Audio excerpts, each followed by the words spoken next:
week of a teaching series called The Blessed Life. And what we're really doing is looking at one of the most central teachings that Jesus ever gave. If you begin in Matthew chapter 5, verse 1, you'll find out that he has a big crowd around him, and people have come anxious to hear what he has to say.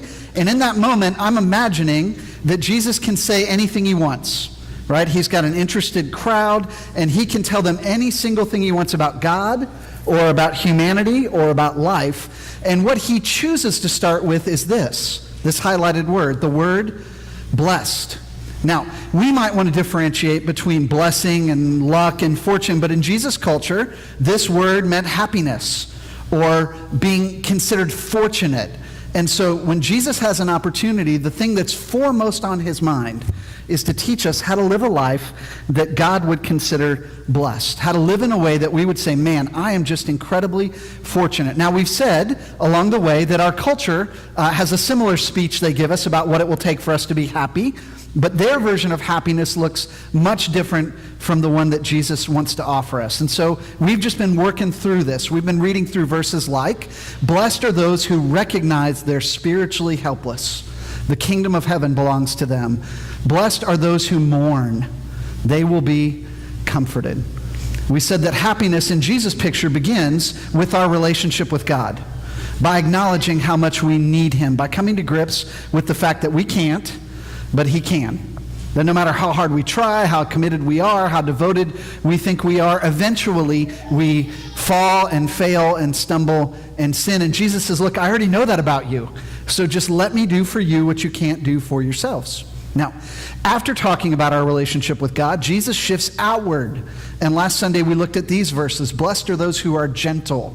They will inherit the earth. Blessed are those who show mercy. They will be treated mercifully. So happiness begins with our relationship with God, but it also depends on how we treat other people. If you determine and I determine, and in our lives we determine to treat other people well, that's a path that will not always bring reciprocation, but it will bring blessing.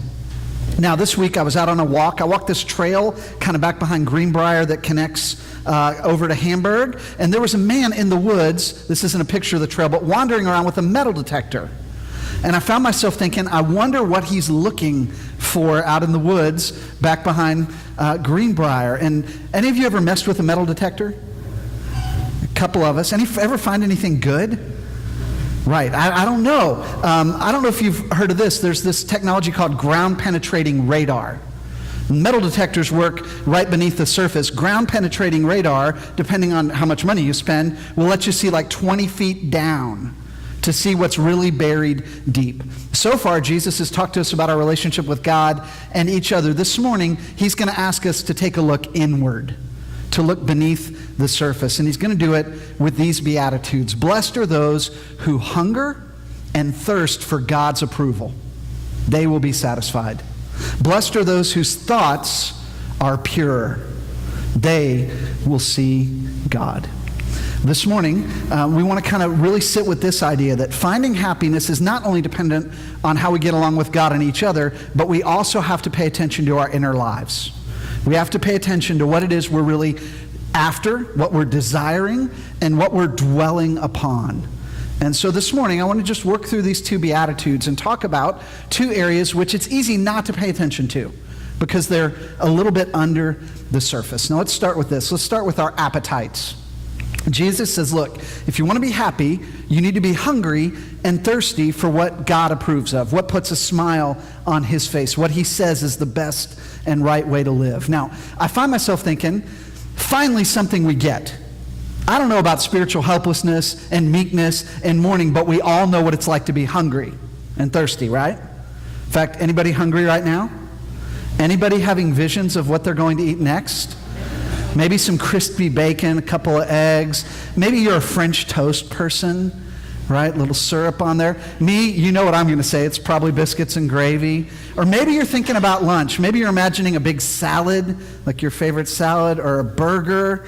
That's missing bacon in my book to be a good one. Or maybe you're feeling like you're going south of the border, a little carne asada tacos. Anybody hungry now? You're welcome. Now you're awake. Glad you're with me. Finally, something we all get. We know what it's like to be hungry. But then I find myself thinking, do we?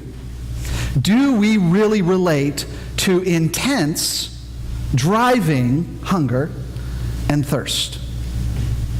If you think about the times that your stomach bothers you, I'm not talking if you have colitis or Crohn's or some real diagnosed thing, but the times when your stomach is uncomfortable, are you more likely to be uncomfortable because you haven't eaten enough or because you've eaten too much? Or you've eaten too rich, or you've eaten too late? I don't know about you, most of my stomach discomfort is not because I'm hungry. It's because I was hungry and I ate and I ate and I ate. And I'm not 20 anymore and I can't eat greasy food at 8 o'clock at night and be okay, right? That's why there's a drawer in my bathroom with a big thing of Tums in it. I know what it's like to be uncomfortable, but not really because I'm hungry. You ever watch any of these survival shows where people go out for a week or 3 or 40 days and they don't take any food? And they can go quite a while without eating, but eventually they either kind of fall over or they go find something to eat. And often the things they find to eat are not anything you would ever order on a menu, like rattlesnake, possum, turtles. I guess if you're in Louisiana, those things work, right? But here in Kentucky, those things aren't on the menu. And they'll go and catch or kill something, or sometimes even scavenge something that's dead, and they'll cook it over a fire with no seasoning, and no side dishes, and no sauces, and most of the time they'll put it in their mouth, and you know what they'll say? This is the best thing I've ever eaten. Why? Because they are legitimately hungry. When you're hungry, food tastes a little bit better. I think Jesus knew what it was like to be hungry. If you were in your Bible and you flip back one chapter, right? We're in Matthew 5. If you go back just one chapter, you find that Jesus has begun with a significant fast. He was baptized, like some folks were baptized last Sunday. And then Matthew says he was led into the desert by the Spirit of God to be tempted by the devil. Jesus didn't eat anything for 40 days and 40 nights, and at the end of that time, he was hungry. I would imagine so. And I wonder if he's speaking, saying, you've got to be hungry and thirsty, and in his mind, this is his frame of reference. You know, when you don't eat for 40 days or 40 nights, that kind of hunger. I wonder if we understand hunger even as much as Jesus' original audience did. He's on this mountainside teaching people who lived in his culture, and I'm imagining that they had a better sense of what it meant to be hungry than I do, because they didn't go to the restaurant to eat, and they didn't run to the convenience store or to the grocery, or they didn't have the Kroger click list.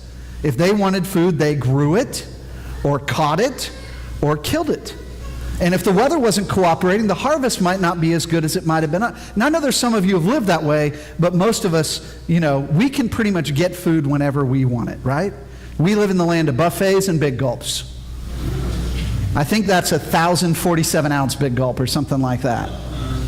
And I wonder if we really relate to this idea of being hungry and thirsty. The psalmist says it this way: as a deer longs for flowing streams, so my soul longs for you, O God. My soul thirsts for God, for the living God.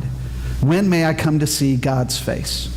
In one sense, I think we all get what it's like to be hungry. In another sense, I have my doubts. And yet we all have appetites we're trying to fill. Right? When Jesus says, blessed are those who hunger and thirst for God's approval, he's not just saying they're the only hungry and thirsty people out there. He's saying, look, we all have an internal hunger. We're all trying to feed it. We're all trying to fill it. But if you can fill it with what God is pleased with, that's when you're satisfied. And yet we try to fill our lives and our hearts with a lot of other things, don't we? Now, this isn't an American thing. It's not a modern life thing. It's an ancient thing. It's a human thing. Look at these words from the prophet Isaiah, who lived about 1,000 years before Jesus. He says, listen, whoever is thirsty, come to the water. Whoever has no money can come, buy and eat. Come buy wine and milk. You don't have to pay. It's free. Well, that's good news, right? When you can't pay and you can still eat and drink, that's pretty good news. Do you think the prophet's really talking about physical food here? Do you really think he's waiting by the water with jugs of wine and milk and water? And do you really think he's talking about the kind of currency that's on your debit card or in your checking account? And I think he's talking about the soul, the hungers of the soul, the life that we spend chasing and trying to feed and drink and fill up. And look at what he says next. Why do you spend money on what cannot nourish you and your wages on what does not satisfy you? Why do you chase things that quench that hunger for a minute, but there's no real nourishment in them? Why do we hunger to buy stuff? And as soon as we get that thing we want, about a week later, we don't care about it. Why are we so thirsty for achievement, and then you win that award, or you graduate magna cum laude, and a year later, nobody cares? Why do we chase relationships with people, and that person you've just got to have approves of you, and a year later, you don't even like them? Why do we chase things that don't satisfy? The prophet continues, listen carefully to me. Eat what is good and enjoy the best foods. Now, I like that verse, right? Whatever you're dreaming of for lunch, Isaiah says, eat what is good and enjoy the best foods. Not just physically, spiritually. Open your ears and come to me. Listen so that you may live. Seek the Lord while he may be found. Call on him while he's near. Because all that hunger and all that thirst, all that drive we've got, that's really what satisfies. He satisfies. So Jesus says, look, blessed are those who hunger and thirst and long for God because they get satisfied. Chase your career, it may be fulfilling, but it won't be satisfying. Build your business, it may be fulfilling, but it won't be deeply satisfying long term. Chase those girls, guys, it may be fulfilling, but it won't ultimately satisfy. Ladies too, I guess. We're not trying to be discriminatory against guys here. Chase the money, but in the end, does it truly satisfy? Jesus says, look, if you want real happiness, seek God. Long for him and what puts a smile on his face, and you will be satisfied. So Jesus says, look inside at your appetites. Look at what you long for. Look at what you pursue. Look at what you chase, because a lot of things aren't going to nourish your soul. A lot of things aren't going to deeply satisfy you. They're going to be like the junk food that your body burns through. It was kind of fun to ingest, and then you're kind of done. Speaking of junk food, I went bowling with my son's 4th grade class, and there were soda machines there. And somehow some of the kids wrangled some money. And there was this one boy who went to the soda machine, and his 4th grade boy came back with Mountain Dew Code Red. And I thought, this can't be good. He was already high energy before Mountain Dew Code Red, and he just was amply fueled. And so just for fun, one of the 4th grade teachers said, I think I'm going to try that. Haven't ever had one of those. And they went and came back with a Mountain Dew Code Red, and they're like, this is awful. Like, if you're 10, it's fun, you know, all that food dye and all the caffeine. And they happened to be doing Weight Watchers, so they had an app on their phone that would show them how many points this bottle of Mountain Dew Code Red. It was their whole daily point total, basically. Not satisfying at all. And how many things do we chase that are like that? Jesus says, pay attention to your appetites and pay attention to your thoughts. Blessed are those whose thoughts are pure. They will see God. Now, you may have heard this verse translated, capably translated, blessed are the pure in heart. In fact, our resident Greek scholar, Josh Zarger, is now out of town for the summer on missions work, so I'll play Greek scholar in Josh's place. The Greek word here that's translated heart is actually the word cardia. Does that sound familiar to you? If you have trouble with your heart, who do you go see? The cardiologist, that's right. But the word cardia does not mean your physical muscle that pumps blood through your body. Here's the original meaning. It's the seat of your inner self with the focus on thinking, understanding. It's the center of desire and affection. The different cultures talk about the human makeup differently. In Jesus' culture, when he says, blessed are the pure in heart, what he's saying is, blessed are you when the things you really think about, the things you really long for, the things you dwell on are pure. Then you'll see God. Now, I like the translation pure in thought, not only because it seems faithful to this word, but because pure in heart just sounds too syrupy and not specific. You know, it's like when somebody says you're sweet. Oh, you're sweet. Well, thank you, that's nice. If somebody says you're generous, isn't that a better compliment? If somebody asks you about her and you say, man, she's nice. Or if you say, well, she's thoughtful, isn't that a better compliment? Blessed, just be pure in heart. Bless your hearts. That sounds southern almost, right? Just be pure in heart. It sounds more challenging when Jesus says, be careful what you think about. Careful what you dwell on. Be careful what you breathe life into in the innermost part of who you are. Now, when Jesus talks about purity, to his original listeners, their antennae go up, because they lived in a culture, both nationally and in terms of religion and spirituality, that thought and acted on purity. right? They thought about things either as being clean or unclean, acceptable or unacceptable, pure or impure, and not just moral things, but things like dishes and fabrics and the food on the table. Okay? Here's an example of this in Mark chapter 7. Jesus has an encounter with some folks who aren't too keen on what he's teaching, and they want to pick at him about his disciples' cleanliness. The Pharisees and some scribes who had come from Jerusalem gathered around Jesus. They saw that some of his disciples were unclean because they ate without washing their hands. Now, washing your hands is a good idea. Your mama told you to do that, right? Your teachers told you to do that. But that's not really what they're concerned about. It's not the physical cleanliness. It's a ritual in their culture. Mark parenthetically adds this: the Pharisees, like all other Jewish people, don't eat unless they've properly washed their hands. They follow the traditions of their ancestors. When they come from the marketplace, they don't eat unless they've washed first. They've been taught to follow many other rules. For example, they must also wash their cups, jars, brass pots, and dinner tables. The Pharisees and scribes asked Jesus, "Why don't your disciples follow the traditions taught by our ancestors? They're unclean because they don't wash their hands before they eat." Now, there were some commandments in the Old Testament about what was clean and unclean. There were foods you were allowed to eat and foods you were not allowed to eat. There were fabrics you were allowed to wear, and then fabrics you weren't supposed to mix and wear. There were things you could touch and be ceremonially clean, and there were other things if you touched, you were unclean for a season. And all these things are about the outside. And so when Jesus is questioned about his disciples' cleanliness, here's his response. Jesus told them, Isaiah, that prophet we read a minute ago, was right when he prophesied about you hypocrites in Scripture. These people honor me with their lips, but their, what? What's the next word? Their hearts are far from me.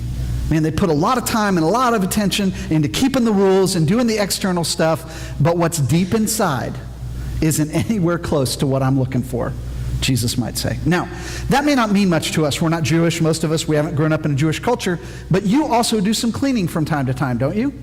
Hopefully, some, at least a little bit. Yeah. I asked you earlier, if somebody called and said, I'll be at your house in 5 minutes, would you attempt to clean? Some of us would get more cleaning done in 5 minutes than we would in an hour and a half, right? Because you go into that panic mode. And what would you focus on? Now, I'll tell you, for me, this is not a theoretical question. It happened to me last week.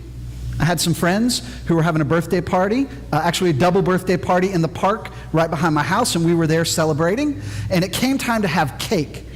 And beautiful cake, delicious cake. It was one of those strawberries with cream, kind of. It was wonderful. And then it came time for the kids to have cake. And part of the celebration was they took their beautiful 1-year-old daughter, stripped her down to her diaper, put her in a high chair, and put a cake in front of her. And that's always fun, right? Because you want to see what's going to happen. Are they going to be timid? Are they going to like it? Well, this baby girl went to town and ate about half of a cake like that was covered in this beautiful, bright red icing.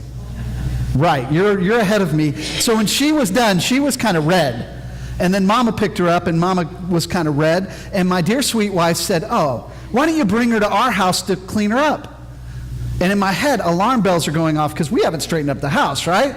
But my wife's doing the right thing, a good thing. And so we all go into the house to clean up this beautiful girl. And we walk in, and my wife and mom and dad walk into our laundry room, and they put the red child into the utility sink, which is a great place to put a kid with icing all over them. And they start to kind of, clean her up. And I had about 5 minutes to clean up the rest of the house.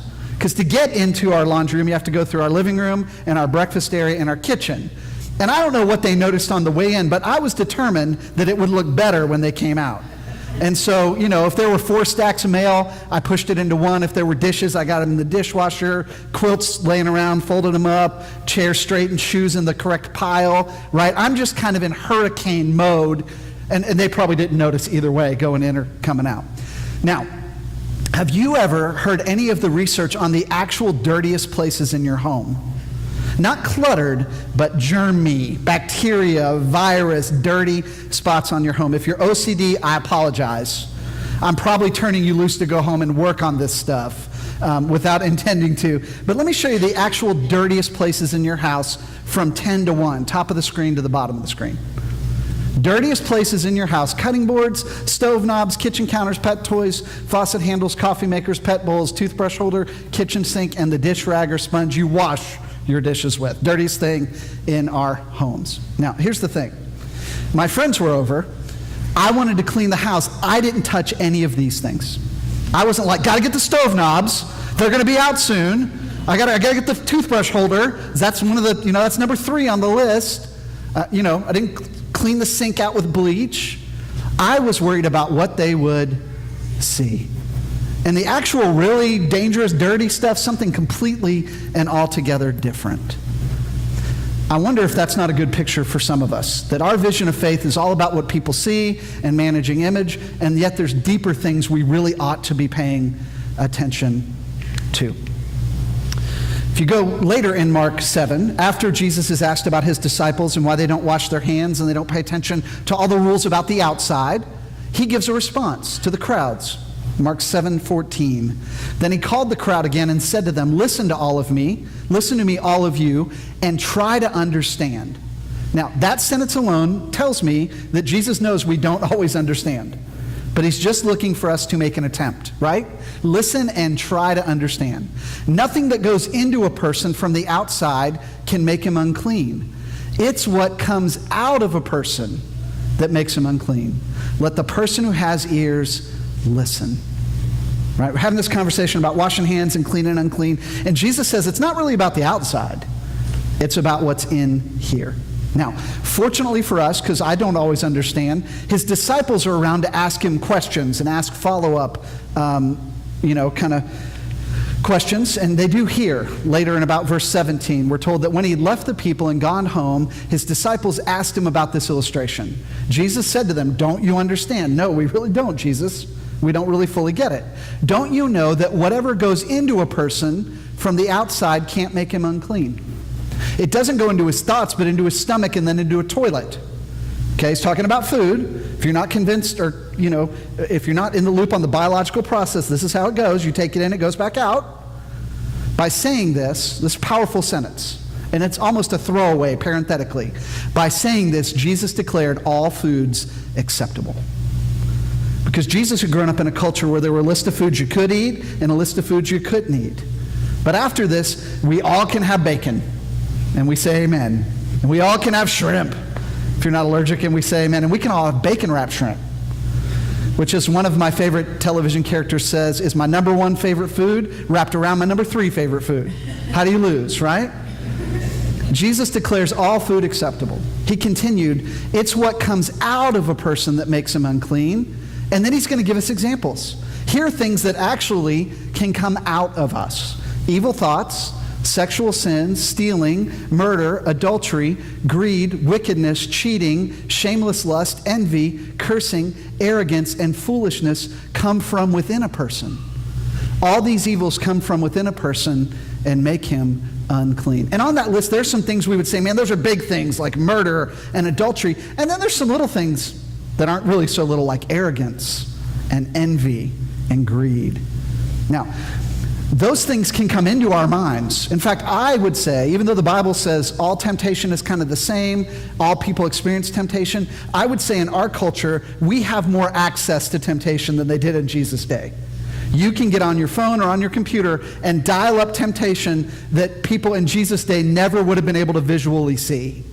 You can go to the library and check out book after book about temptations that just weren't accessible to Jesus' people. And yet, it's what we let in and then dwell upon. What we let take root in our hearts, in our thoughts. What we feed that grows and eventually comes out. So Jesus isn't saying, don't ever let, temptation in, because you're going to hear things. You're going to see things. It's inevitable. Saw a dad this week who was talking about his third grade daughter and some sexual language that had come up at school, and he was like, man, I really wasn't ready to have that conversation with my third grade daughter, but the kids in the class were having the conversation. So it's out there, right? You're going to be exposed to things. That's not really what Jesus is talking about. He's talking about what you give life to, what I create space for, what I dwell upon. So what do you do about that? How do we make sure that our thoughts, the center of our desires and affections, are pure? Well, let's come back to this picture. How do we look inside? Because the Bible says over and over again that it's entirely possible for us to fool ourselves. It's entirely possible for us to not really pay attention to what's deep inside our hearts. And it's here that I think we may borrow a prayer from the psalmist in Psalm 139. The psalmist writes, "Lord, you have examined me and you know me. You alone know when I sit down and when I get up. You read my thoughts from far away. You watch me when I travel and when I rest. You are familiar with all my ways. Even before there's a single word on my tongue, you know all about it, Lord." The psalmist says, look, God, I know at the end of the day, you see everything. You see what's on the outside, but you also see what's on the inside. You ever find yourself concerned with like the privacy of your information in our age and time? Like you try to guard your banking information, change your passwords. You don't want your Facebook account to get hacked. You don't want anybody to steal your identity, right? Have you ever done that thing where you've browsed something on a website and then ads for that thing start showing up on other websites you're on? Yeah, and you're like, wait a minute. I think there's way too much information about me out there. How do I build some kind of protection where nobody can really know and see? God always knows and sees, right? It doesn't matter where you go. It doesn't matter whether it's voiced or verbalized or not. He can look in my heart anytime he wants. And so instead of being freaked out by that or weirded out by that, the psalmist actually goes a different direction. And he just throws his arms out, spiritually speaking, and says, okay, God, examine me. Examine me, O God, and know my mind. Test me and know my thoughts. See whether I'm on an evil path. This is a chance to invite God in to say, God, look at what's deep inside of me, and if there are things that really shouldn't be there, help me get rid of them. If I'm on an evil path, lead me, he says, on the everlasting path. Right? So maybe we start by doing that, by just having a conversation with God and saying, okay, God, I know you already see, but would you talk to me about what you see? Would you look beneath the surface into my thoughts, not just what crosses my mind, but what I dwell upon? Philippians chapter 4 says it this way. And if you walk away with nothing else, this would be a good thing to walk away with today. Philippians 4:8. Finally, brothers and sisters, keep your thoughts on whatever is right or deserves praise. Things that are true, honorable, fair, pure, acceptable, or commendable. Just think on the good stuff. Think on the things that would make God smile. You're going to have other thoughts come in your head, but you don't have to create space for them. You don't have to feed them. You don't have to dwell on them. How do you keep your thoughts pure? Think about the things that are good. Now, Mark Davis and I didn't plan this, but I would add, don't give life to your fears. Right? I think that list of all these things that come out of people, evil thoughts, murder, adultery, all those things, we look at that and we're like, yeah, that's so wrong. I wonder if we often give too much space and dwell upon our fears. So it's not 365, it's 100 and something if I was doing the math. 110 times God says to us, don't be afraid. And yet how often do we create space in our heart to just dwell on our fears and feed our worst case scenarios and have imaginary conversations that go as horribly wrong as they possibly could? We dwell on it. Does that lead to life? I'm not sure it does. Finally, whatever's good and pure and true, think on that stuff. Like give that stuff your energy and your focus and your life. I like this quote. Came across this week. Wasn't even looking for it. It's the best stuff when it just comes to you. Dallas Willard, who focused a lot on how to live as a disciple of Jesus, says this: the ultimate freedom we have as human beings is the power to select what we allow our minds to dwell upon. Greatest freedom you have isn't, in where you can go physically. It's about what you can do here. What you can do here. The power to choose what you allow yourself to breathe life into, to dwell upon, to dream about, to think about. You have lots of things come in and out, but what do you create space to live in your head? Jesus says, blessed are those whose thoughts are pure. They will see God. Now, can I just tell you that I'm not sure that means enough to us? I'm not sure it means as much as it should. They will see God. They'll be satisfied. We get that. They'll be comforted. We get that. They'll inherit the earth. Maybe we can stretch our minds to get that. But seeing God, what the payoff of dwelling on the things that matter to God is that we see God's face. What does that mean? And why is it important? Why does that lead to happiness? I was thinking about that this week, and I was thinking about this idea of seeing God, and it came to me that it actually bookends the Bible, right? The beginning of the Bible starts with people made in God's image who are living in a face-to-face relationship with God. Like he takes walks with them, and they see his face. And then they sin and rebel and disobey and do what they think is right, and one of the consequences is they're separated from God. They're kicked out of the garden, right? They lose that face-to-face kind of intimacy. And then there's a big stretch in the Bible where people see God, but it's in really weird forms. Like there's a bush that doesn't burn up. There's a big cloud that follows around the nation of Israel in the desert.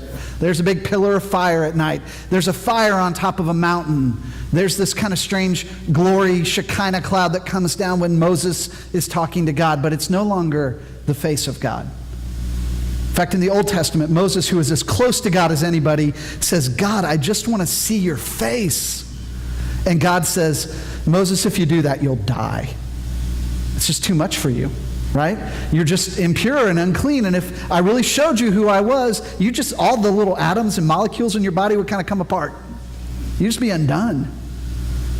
And then Jesus comes, and God has a face again, doesn't he? Like a human face with eyes and skin, and people look at God again. And if you fast forward to the end of the book, to that passage we love to read about how there's no more tears, no more pain, no more death, no more dying. In that same part of Revelation, it says there's no sun in heaven because people once again live face to face with God. And his glory is all the light that we're going to need. Now, it's easy to talk about this stuff in theory, but it's also something we may get to experience. Hopefully you know this if you're part of our church family. If you don't, I apologize. We had a member of our church family pass away this week and go home to be with the Lord, a guy named Bill Johnson. Bill was 94, and I've known him for a year, and those of you who have known him longer than I have know he was a character, right? I have a hunch that if you know Bill, we could put a mic up here and just tell stories and never have the same story for hours, right? 94, vibrant, full of life. When I started to share the news that Bill had passed away, I had two different people say this to me. Bill yearned to see Jesus. And that's what he's doing right now. He's face to face with God.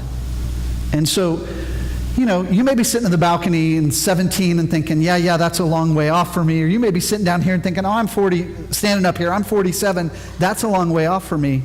Maybe not. Like you could actually see God face to face. And Jesus somehow connects this with our internal life and what we choose to want and dwell on and give life to here and now. So, I don't know if you caught it. I didn't catch it the first few times I looked at it, but back to this psalm about the deer and being hungry and thirsty. Notice how these verses finish. As a deer longs for flowing streams, so my soul longs for you, O God. My soul thirsts for God, for the living God. When may I come to see God's face? It makes me wonder if there's not a deep desire in each of us, a created desire to look on the face of our Creator. And Jesus says that's coming for us, right? And a part of that coming is somehow to align our desire that way, to align our thoughts that way. We'll see his face. So this week, let me make a couple suggestions. One of the things I like about these Beatitudes is they take something we've experienced or know about, like hunger or our thoughts, and they tie it to something spiritual. So if you want to keep listening to God about these ideas this week, you might do the same thing. You might do something physical to tap into something spiritual. So this week, you might consider fasting. Fasting is simply staying away from something for a predetermined amount of time so that when the desire for it pops up, it'll prompt you to think about God or talk to God, right? You fast from food so that eventually, and it may take days for some of us who eat a lot, when you get legitimately hungry, it's a prompt to say, okay, God, the hunger's real, but what I really want to get more in tune with is my hunger for you. Right? Maybe this doesn't have to be like I'm not eating. It could be I eat dessert every night and I'm not eating dessert this week. So about 8 o'clock when your stomach says chocolate, chocolate, chocolate, chocolate, you can go, okay, I like chocolate, but what I really need is God. It may be that there's a part of your diet that you say, I drink sweet tea all the time, but no tea for me this week. And when that headache hits, because you've denied yourself the sugar and caffeine, you can say, okay, the headache's real, but what I really need to remember is I have a need and a desire for God, a hunger, a thirst. It may not be food at all. It may be something that you say, this thing is such a part of my normal rhythms that I'm going to go without it, and every time I by default would reach for it, it's going to prompt me to remember. Maybe your phone. Maybe this week, instead of compulsively checking your phone, email, text, social media, every time there's a spare second that you have to fill, you'd reach for it and say, oh, I'm not doing that this week. Instead, I'm going to remember that I have a real need for God. My family, about a month ago, started to run. Now we've added our soon-to-be teenage daughter on our phone plan, sharing our data. And we got a notice 10 days out before our bill that we were almost out of data. 10 days left in the month. We typically have 15 gigs of data. We had 1 gig left for 10 days. So I'm not great at math, but we'd used 14 gigs in 20 days and now had 1 for the next 10. And we went on lockdown. Like, if you're not on Wi-Fi, don't even think about Facebooking. Don't even watch YouTube. Nothing. And I got to tell you, I'm not speaking for my daughter or my wife, but me, I can't tell you how many times I reach for my phone. I have a free I can't do that. I don't have data. Don't want to pay the extra $15 for every time I go over, right? Maybe for some of us it's shopping. Maybe you have a constant hunger to buy. Don't nudge your wives, gentlemen. Maybe you go to Cabela's or Bud's gun store and you have a constant desire to buy, or to the golf store, wherever it is, and you would say, you know what, I'm just not going to, maybe I'll have a free hour and think, I could go to Marshall's. And I'll say, okay, but what I really have a need for is God, right? Or maybe it's something else for you that's it's a rhythm for you, and you just need to pause this week and say, okay, God, instead, would you speak to me about my appetites and my desires? Maybe this week you want to leave here and clean. Or maybe somebody in your house wants you to leave here and clean. That's probably true for sure. Maybe this week you'll choose to clean something so that you get a physical experience of what you really want to ask God to do with your heart. And my recommendation is clean something you know you've been neglecting. Like those stove knobs are just waiting on y'all when you get home. The toothbrush holders are calling out, right? Or even better, clean something for somebody else. And as your mind's just kind of lost in scrubbing or washing or whatever it is, say, okay, God, would you look at my heart? Would you show me what's going on inside? If you see things in me that really shouldn't be there, that I've just decided are now okay, would you purge those from my life? Physical experience to tap into something deeper, like bread and juice to tap into grace, right? Give it a shot this week. Maybe God will keep speaking to you about something.